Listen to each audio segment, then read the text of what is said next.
آج دنیا کے جتنے ظالم ہیں وہ بھی اس خطبے کو پڑھیں تو عقل ٹھکانے لگ جائے، اور جتنے مظلوم ہیں وہ بھی اس خطبے کو پڑھیں کہ ان کو راہ مل جائیں۔ آپ تینوں آپ کا بہت شکریہ، آپ تشریف لائے۔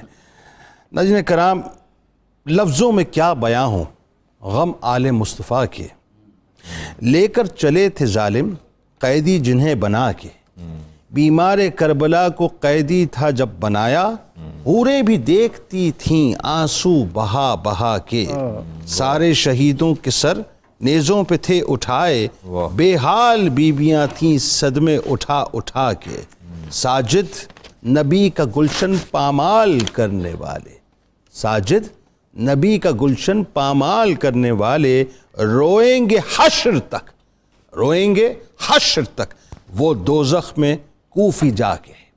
ناظرین کرام، بس اللہ تبارک و تعالی ہمیں عقل سلیم عطا فرمائے کہ ہم پوری زندگی بس حب امام علی مقام میں گزار دیں، اس سے اچھی کوئی بات نہیں۔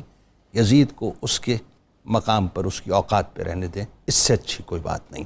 ہمارے ساتھ ملک کے ممتاز شناخواں جناب الحاج اختر حسین قریشی صاحب تشریف فرمائے، آپ کو خوش آمدید کہتا ہوں۔ السلام علیکم۔ منقبت کا نذرانہ پیش کریں گے کتاب الشفا، ظالم کے ظلم سے نجات کے حوالے سے آپ کو بتاتے ہیں کہ اگر کسی ظالم شخص کے ظلم کا خطرہ ہو تو روزانہ 3 مرتبہ سورہ مائدہ کی آیت نمبر 45 11 دن تک پڑھیں، انشاءاللہ ظلم سے نجات مل جائے گی۔ حضرت علی کرم اللہ وجہ الکریم کا قول مبارک کہ جب تک انسان صبر کے کڑوے گھونٹ نہ پیے تب تک وہ اجر و ثواب کا میٹھا پھل حاصل نہیں کر سکتا۔ روزنامہ 92 نیوز میں آج آپ اس حوالے سے مضمون پڑھیے گا۔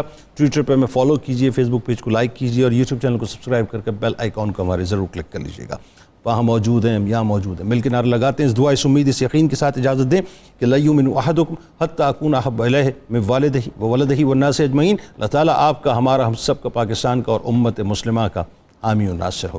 پاکستان کا مطلب کیا؟ لا الہ الا اللہ محمد رسول اللہ صلی اللہ علیہ وآلہ وسلم۔